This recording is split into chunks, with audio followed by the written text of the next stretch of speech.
lendo o profeta Isaías. Então disse o Espírito a Filipe: aproxima-te desse carro e acompanha. Correndo, Filipe ouviu ler o profeta Isaías e perguntou: compreendes o que vens lendo? Amém. Ele respondeu: como poderei entender se alguém não me explicar? Aleluia. E convidou Filipe a subir e a sentar-se junto a ele. Ora, a passagem da Escritura que ele estava lendo era esta: foi levado como ovelha ao matador, e como um cordeiro mudo perante os seus tosqueadores, assim ele não abriu a boca. Amém. Na sua humilhação lhe negaram justiça. Quem lhe poderá descrever a geração? Porque da terra a sua vida é tirada. Então o eunuco disse a Filipe: peço-te que me explique a quem se refere o profeta. Fala de si mesmo ou de algum outro? Então Filipe explicou, e começando por esta passagem da Escritura, anunciou-lhe a Jesus. Seguindo eles caminho afora, chegando a certo lugar onde havia água, disse o eunuco: eis aqui a água, que impede que seja eu batizado? Amém. Filipe respondeu: é lícito se creres de todo o teu coração. E respondendo ele disse: creio que Jesus Cristo é o Filho de Deus. Então mandou parar o carro, ambos desceram a água e Filipe batizou o eunuco. Quando saíram da água, o Espírito do Senhor arrebatou a Filipe, não vendo mais o eunuco. E este foi seguindo o seu caminho, cheio de júbilo, mas Filipe veio achar-se em Azoto, e passando além, evangelizava todas as cidades, até chegar em Cesareia. Amém. Vamos fechar nossos olhos, vamos orar pela mensagem? Querido Senhor, nessa noite nós nos entregamos a Ti, para escutar a Tua palavra. Nos ajuda, Senhor, porque por nós mesmos nós não somos capazes de fazer ou pensar alguma coisa. Nós estamos aqui dependentes completamente do Espírito Santo. O Espírito Santo é aquele que nos guia e que nos faz lembrar da verdade. A Tua palavra é a verdade. Por isso, Senhor, estamos aqui para sermos fiéis às Escrituras. Estamos aqui para abrir a Bíblia e a Bíblia ser pregada. Senhor, nos ajuda. Senhor, me ajuda a pregar a Tua santa palavra. Senhor, nós não estamos aqui para atrapalhar. Nós queremos ajudar. Por isso, estamos aqui de maneira humilde, dependentes do Espírito Santo. Senhor, se faça presente em nosso meio. Senhor, o fato de estarmos aqui essa noite é para Te vermos, para Te contemplarmos e para escutarmos a Tua voz. Senhor, nós queremos escutar a Sua voz e também, Senhor, queremos ser obedientes à Tua palavra. Senhor, nos ajuda a sermos obedientes à Tua palavra. Senhor, se faça presente. Se o Senhor não estiver aqui, nada faz sentido. Por isso, Senhor, nos ajuda. Nos ajuda, Senhor, a caminharmos de maneira correta. Nos traga, Senhor, o entendimento da Sua palavra. Pai, em nome de Jesus nós oramos. Amém. Amém.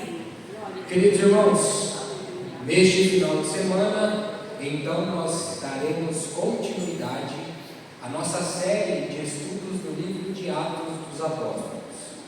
Recapitulando um pouco da mensagem anterior, sem ser o sábado passado, o qual tivemos palestra, mas no sábado retrasado, nós vimos a respeito de uma pessoa, de um personagem aqui. E este personagem é Simão o Mago, ou Simão o Mágico. Este Simão, este rapaz estava em Samaria, e em Samaria este homem estava realizando feitiçarias. Ele estava fazendo sinais e prodígios por toda Samaria e atraindo para si uma série de seguidores. Muitos homens estavam seguindo Simão o Mago através de seus sinais e prodígios que impressionavam toda a população. Mas aqui há uma verdade pelo qual nós precisamos falar.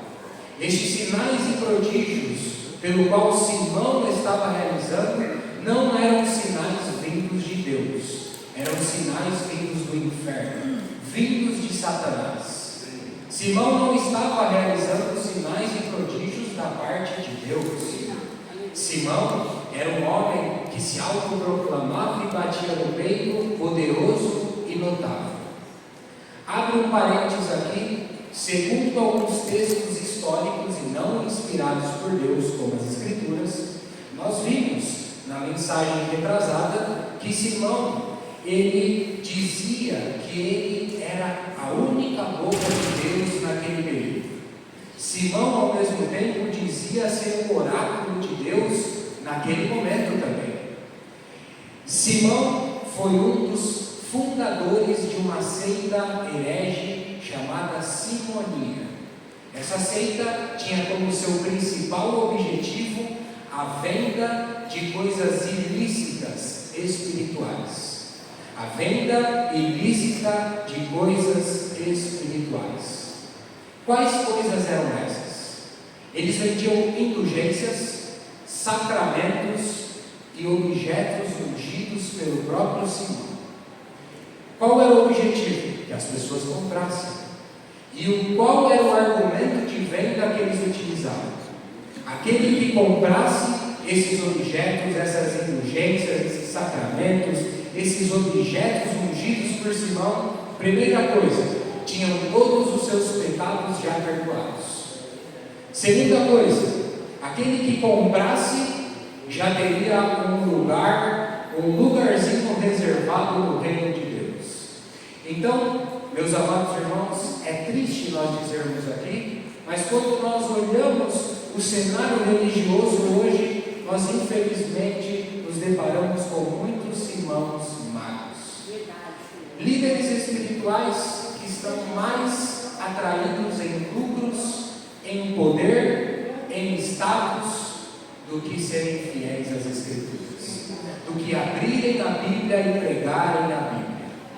Mais preocupados em lucros do que ganhar pessoas para Cristo. Mas ao mesmo tempo, quando nós olhamos a vida desse Simão, nós também podemos dizer que há muitos cristãos também que são como Simão, mago. Pessoas mais interessadas em seus interesses próprios, pessoas que vão atrás de Deus, atrás de milagres, mas não do Deus dos milagres. Simão era um homem que viu os sinais e prodígios que Filipe fazia, mas não creu de fato. Ele, na verdade, estava atrás dos milagres que era realizado. Há muitos cristãos que estão atrás de prosperidade, de milagres, de escutar aquilo que eles querem escutar, mas não querem mudar de vida. Porque mudar de vida, conforme as Escrituras, é negar a si mesmo, tomar a cruz e seguir o Senhor. Amém. Mas então nós vimos que aparece agora Filipe. Filipe foi até Samaria.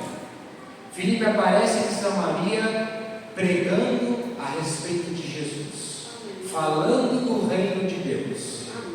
A sua pregação impacta o coração dos samaritanos.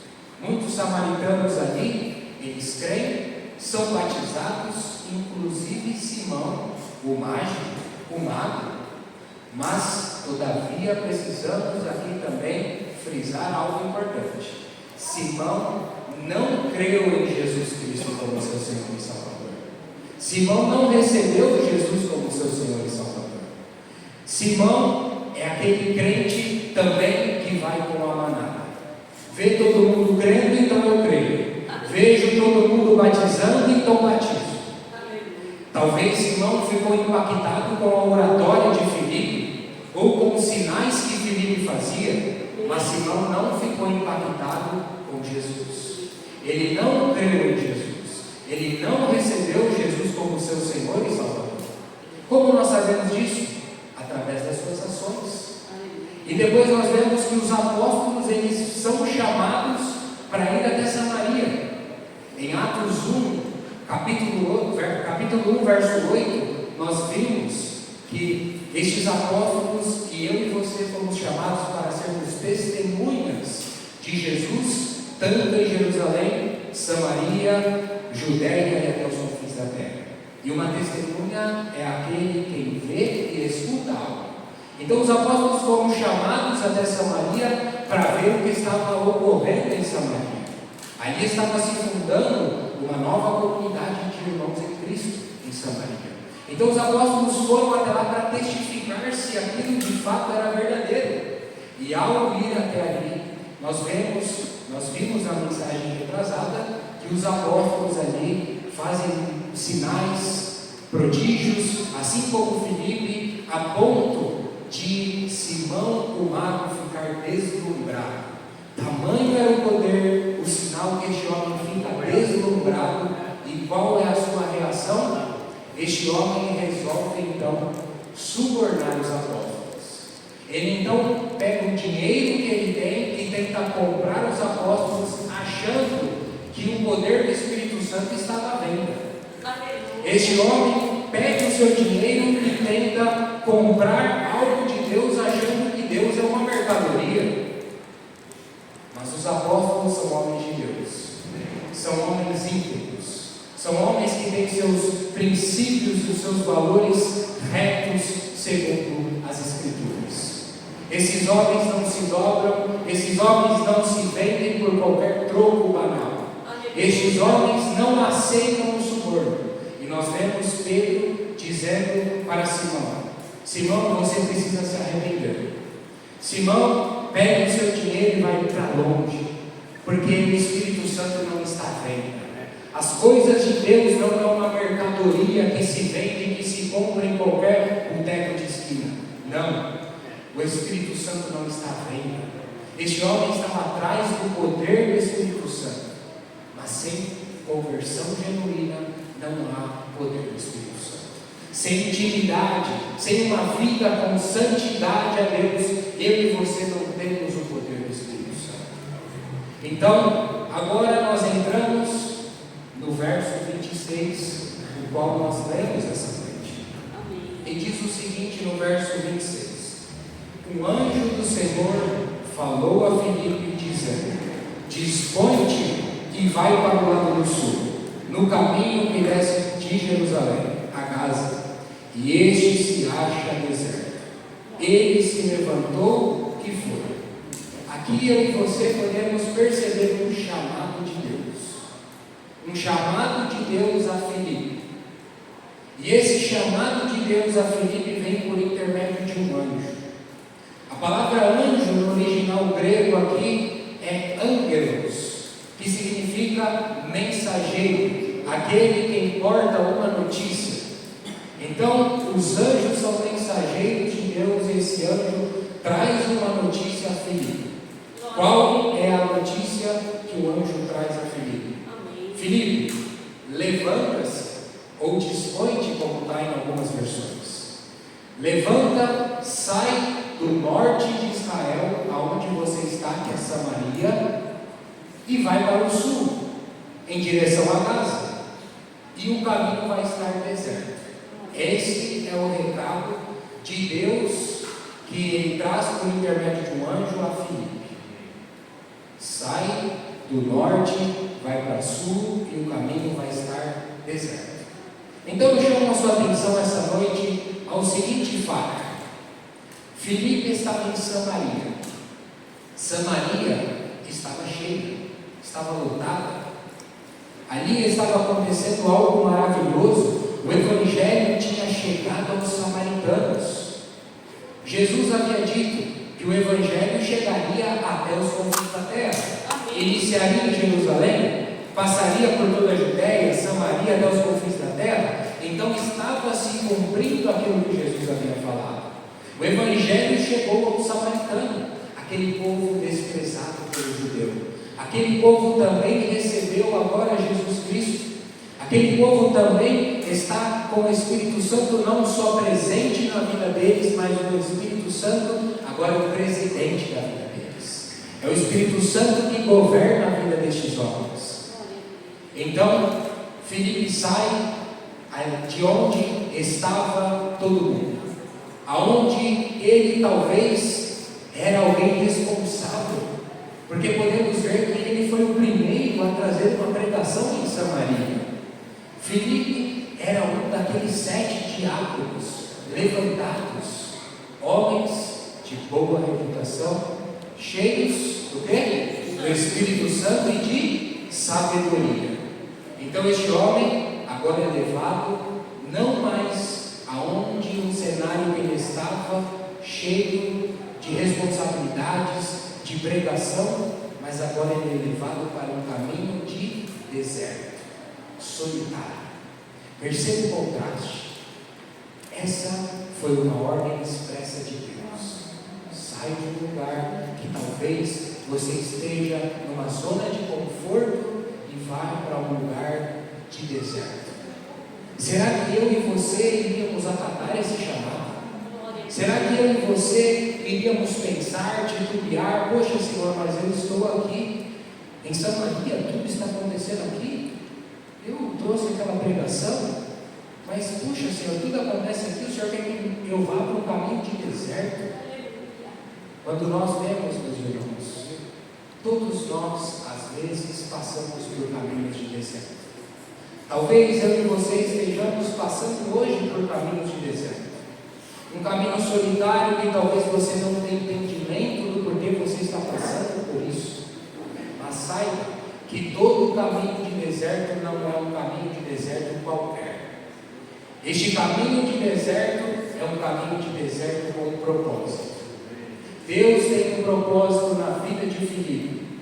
Deus tem um propósito na sua vida, na minha vida e na nossa vida. Amém. E um propósito de Filipe era encontrar um homem, evangelizar um homem, explicar as Escrituras para um homem, para que esse homem recebesse Jesus Cristo como seu Senhor e Salvador, e seja alguém que recebe as boas novas do Evangelho. Então Filipe, ele escuta a voz, escuta o chamado e ele obedece o chamado de Deus. E eu pergunto para você essa noite: você tem obedecido o chamado de Deus? Você obedece o chamado de Deus na sua vida? Ou talvez você tenha escutado a voz de Deus? Filipe escuta, Filipe obedece.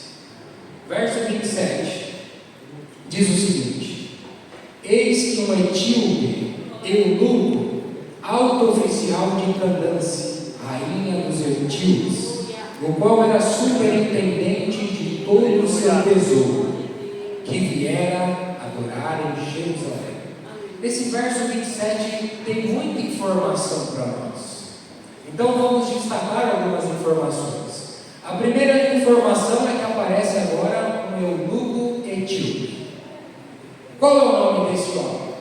Nós não sabemos. O nome dele não é eunuco. Eunuco era um título dado a duas circunstâncias. A primeira circunstância e mais conhecida de todos nós é que eunuco era um homem que era castrado. Era um homem que tinha perdido a sua virilidade. Os eunucos muitas vezes eram responsáveis por administrar o harém do rei. Então estes homens de fato eram castrados, perdiam a sua virilidade. Mas conforme foi passando o tempo, estes homens passaram também a se chamar eunucos, por eles terem um alto cargo na sociedade. Então alguém que exercia um alto cargo na sociedade, tinha um grande cargo, também recebia um cargo, um chamado, uma nomenclatura como eunuco. Aqui nós vemos o seu cargo. O seu cargo é alto oficial do tesouro da rainha de Candace. Em outras palavras, esse homem ele era responsável pela administração dos recursos financeiros da rainha da Etiópia. Este homem tinha um alto cargo, este homem era um homem rico. E este homem, aqui, trazendo para os dias de hoje, é como se ele fosse um ministro da fazenda. Ele administrava todo o dinheiro da rainha de Candace. E rainha de Candace também não é o nome dela. ela não chama Candance. Candance também é um título utilizado por uma dinastia de rainhas guerreiras. Ou seja, havia uma rainha na Etiópia, recebia o título de rainha de Candance. Quando passava o mandato dela, vinha outra.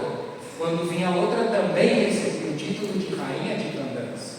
Não era o nome dela. E aqui nós vemos que este eunuco, ele veio para Jerusalém com uma finalidade. Qual foi a finalidade que este homem veio a Jerusalém? Adorar. Este homem veio a adorar. Este homem veio a adorar a Deus, de maneira genuína. Aleluia. Só que aqui nós precisamos entender algo importante também: a adoração. A adoração em Israel, num contexto judaico, se dava de duas maneiras. A primeira maneira, ali, na verdade, você tinha que cumprir dois pré-requisitos. O primeiro pré-requisito era entrar no templo. Para o judeu, a adoração só no templo. Logo, você precisa entrar no templo para adorar. Tanto é que nós vimos nas mensagens anteriores aquele discurso enorme de Estevão, o qual ele estava brigando com o Sinédrio, falando: não, adoração não é só aqui. Vocês não podem confinar Deus somente a um lugar, a um espaço, a uma geografia. Deus, Ele é Espírito. Importa que seus verdadeiros adoradores o adorem em Espírito e em realidade. Então os judeus, eles confinavam de fato a adoração somente a um lugar. Então você precisava entrar no templo. E também a adoração estava ligada à entrada no templo e a sacrifício de animais. Então, este homem veio para Jerusalém, este homem entrou no templo e este homem fez sacrifício a Deus. Era isso que era a adoração naquela época para o judeu. Talvez você tenha pensado: puxa, eu sempre escutei por ser castrado, nunca escutei por ele ter um alto cargo na sociedade. Eu nunca escutei isso. Então aqui, além de aparecer o cargo dele, um alto cargo na sociedade, aqui nós vamos ver, segundo as Escrituras, que de fato este homem não era um homem castrado.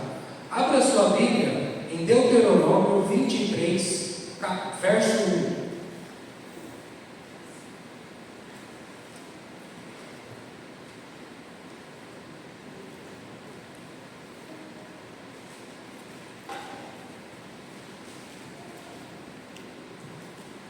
Aquele a quem forem trilhados os testículos ou cortado o membro viril, não entrará na Assembleia do Senhor. Agora que nós já entendemos o contexto de adoração, que precisa entrar no templo, nós vemos que se esse homem fosse castrado, ele não entrava no templo. A lei de Moisés não permitia a entrada dele no templo. E não à toa a Bíblia nos deixa de maneira muito clara e evidente o seu cargo aqui, um alto oficial do tesouro da rainha de Candance. Então, seguindo o texto, verso 28, nós vemos o seguinte: estava de volta e assentado no seu carro vinha lendo o profeta Isaías. Tem duas coisas que nós precisamos destacar, ainda uma do verso anterior e uma desse verso. A do verso anterior é que ele foi adorar em Jerusalém. Este homem, ele sai do sudeste da África, lá da Etiópia. Ele vem até Jerusalém, uma distância altíssima, que nós nem sabemos mensurar. Este homem vem numa carroça, com bois, numa velocidade muito devagar. Mas esse homem, ele paga o preço para adorar a Deus. Esse homem não se importa com a distância. Ele não se importa com as circunstâncias que ele vai passar para adorar a Deus. E eu pergunto para cada um de nós: como nós temos adorado? Como é a sua adoração a Deus? Você tem de fato adorado a Deus? Você tem entregado o seu melhor a Deus? você tem olhado as circunstâncias e ficado com preguiça? Este homem não saiu da Etiópia, lá da África, no seu carro, com airbag, com ar-condicionado, com bancos de couro, com motor. Ele não gastou 15, 20, 30 minutos, 40 minutos que nós levamos nos dias atuais para vir adorar a Deus ou congregar com os irmãos. Este homem saiu de uma distância que talvez levaria semanas e meses, numa carroça com bois puxando, numa estrada batida de terra, passando por deserto, passando ao relento sem teto, passando frio, passando calor, e este homem em nenhum momento recuou. Ele veio adorar. Será que eu e você temos recuado porque olhamos a distância, o tempo, e nós não temos vindo adorar a Deus? Deus, Ele quer que nós demos o nosso melhor. Nós não temos desculpas. Este homem talvez tinha tantas desculpas para não se deslocar. Qual é a desculpa que nós temos dado para Deus? Também para nós não irmos até Ele e o adorá-lo como Ele merece. A segunda coisa que nós precisamos ver aqui é que o verso 28 fala: estava de volta e assentado no seu carro vinha lendo o profeta Isaías. Como é que Filipe sabia? Será que Filipe lia pensamento? Que ele estava lendo o profeta Isaías? Será que Filipe tinha um ouvido de tuberculoso que escutou de longe ele lendo o profeta Isaías? Vamos trazer um contexto histórico. Naquela época, aqueles que tinham acesso à leitura, eles liam murmurando em voz alta o que se lia. Eles liam em alta voz, porque eles acreditavam que ler em voz alta fazia com que eles tivessem um entendimento mais rápido, mais fácil daquilo que se lia. Então Filipe, ele vai, se aproxima do carro e de fato escuta que ele está lendo a respeito do profeta Isaías. Como Filipe sabia que era a respeito do profeta Isaías? Filipe era um homem cheio do Espírito Santo, de sabedoria e de que mais? Boa reputação. Ele era um homem sábio, ele conhecia as Escrituras.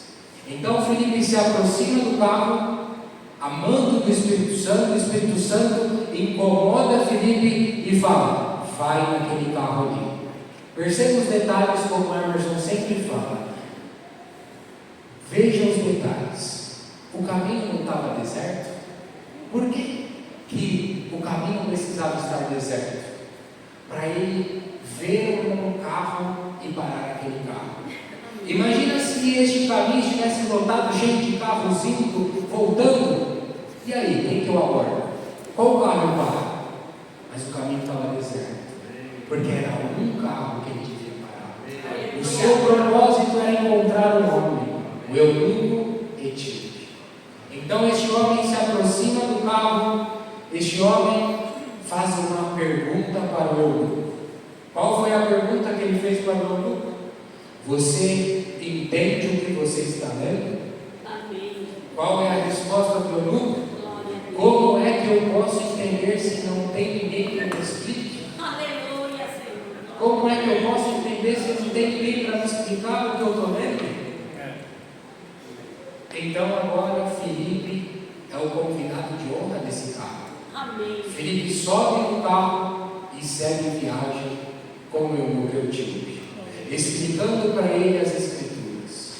Mas qual é o texto que o eunuco estava lendo? Verso 32. Os irmãos podem ler para mim verso 32 até o verso 33.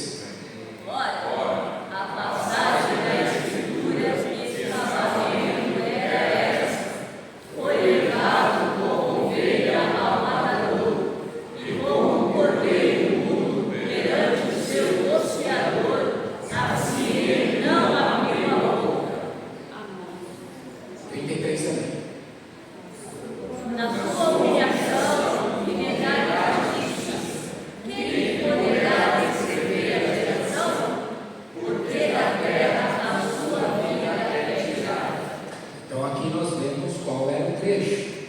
É o trecho de Isaías 53, o trecho do servo sofredor. É este o trecho o qual o eunuco estava lendo e estava agora a missão de Filipe ensinar a ele o que o texto estava explicando. Então, nós vemos, seguindo o texto, que eles estavam viajando. Filipe provavelmente estava explicando a respeito do trecho que nós lemos aqui de Isaías 53, e naturalmente surge o quê? Uma dúvida. Surgiu uma dúvida na cabeça do eunuco. Qual era a dúvida que o eunuco teve? De quem é que esse trecho aqui está falando?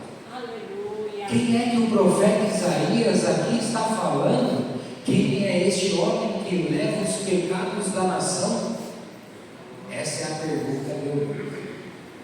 Então Filipe explica para o eunuco de quem é que o profeta Isaías estava falando. E essa pergunta do eunuco é uma pergunta muito pertinente, porque essa pergunta era uma pergunta polêmica da época e polêmica até os dias de hoje. Amém. Muitos rabinos e judeus, eles divergiam na resposta. Havia 3 respostas para essa pergunta. A primeira resposta que eles utilizavam, e a que menos é utilizada, é a seguinte: o profeta Isaías está falando dele mesmo. O profeta Isaías fala dele mesmo, porque se você pegar o início de Isaías 53, ele fala o seguinte, ele faz uma pergunta: quem é que creu na nossa pregação? Então, se Isaías está pregando, ele está falando dele mesmo. Mas nós sabemos que essa resposta está errada. Não é essa a resposta. O profeta Isaías não fala de si mesmo.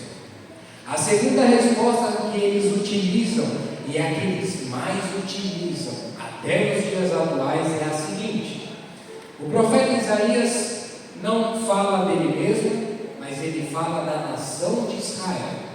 Aqui, Isaías 53 está falando da nação de Israel. A nação de Israel é aquela que vai pagar pelos seus próprios pecados. Mas também nós sabemos que essa resposta está errada. Não está falando de Israel. Não está falando da nação de Israel. De quem é então que esse trecho de Isaías 53 está falando? Terceira resposta, menos utilizada, mas é a resposta correta. A resposta é: o profeta Isaías está falando do Messias, de Jesus Cristo. Ele está apresentando Jesus, aquele que foi à cruz por você e por mim. O profeta Isaías, 600 anos antes de Cristo, estava profetizando a respeito de Jesus. É de Jesus que fala esse trecho. Então, seguindo o texto, nós vemos no verso 35: então Filipe explicou, e começando por esta passagem da Escritura, ele anuncia Isaías? Não. Ele anuncia Israel? Não. Ele anuncia Jesus. Amém. É Jesus que é o servo sofredor, que carregou sobre si todos os pecados da humanidade. Então, vendo toda essa história, qual é o resultado dessa história? Qual é agora a ação que o eunuco tem? O que ocorre na vida do eunuco agora? Essa resposta eu e você vamos ter amanhã.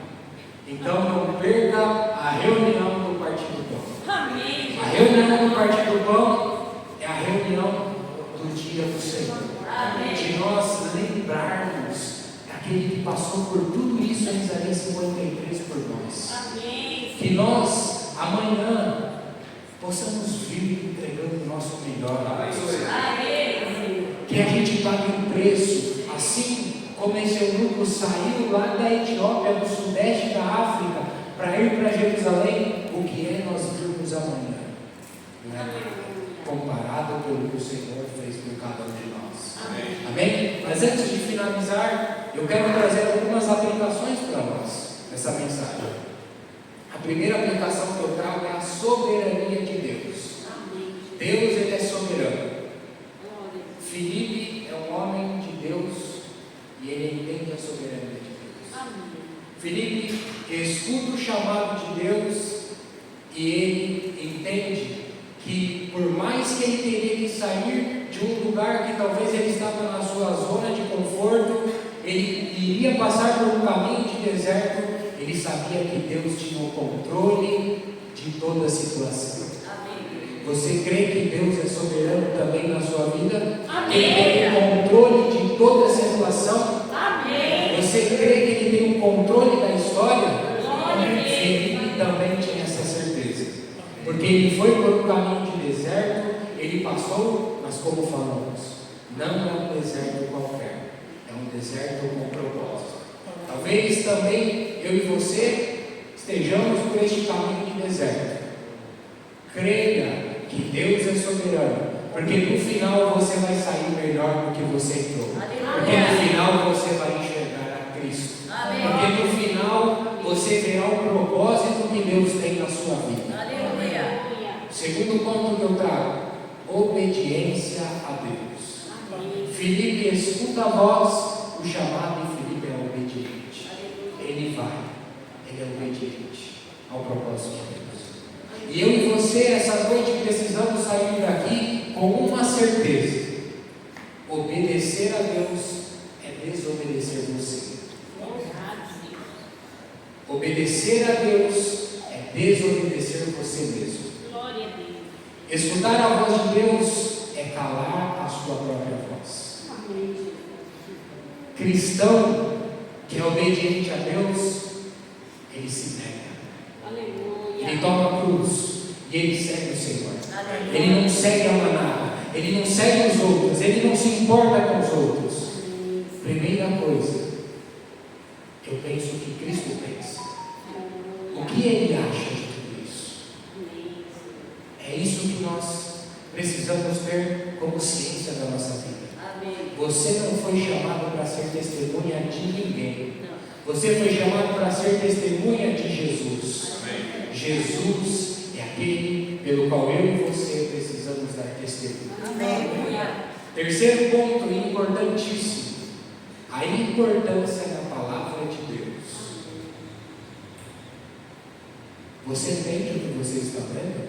Glória a Deus. Como é que eu posso entender se não tem ninguém para me explicar?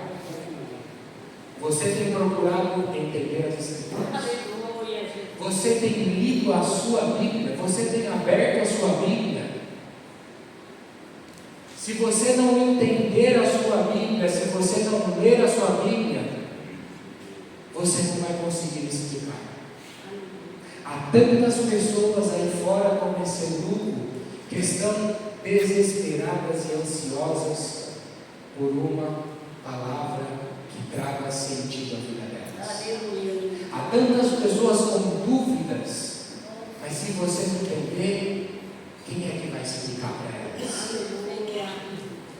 Qual tem sido a sua contribuição dentro da grande comissão que Jesus deu para você, para mim e também para os apóstolos?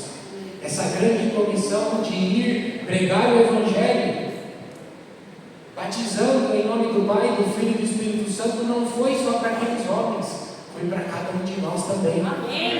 Isso envolve o ensino das Escrituras. Mas qual tem sido a sua contribuição? Você tem sido aquele que tem ajudado a trazer entendimento de maneira fiel às Escrituras? Ou você tem sido aquele que tem colocado dúvida na cabeça dos outros? Qual tem sido a sua contribuição? Amém. Deus, Ele quer que nós tenhamos sabedoria da sua palavra, conhecimento da sua palavra, para que nós possamos levar a palavra dele, tanto em Jerusalém, tanto em Samaria, na Judeia e até os confins da terra. Amém? Eu entrego a reunião para os irmãos podem fazer primeiros grupos. Amém?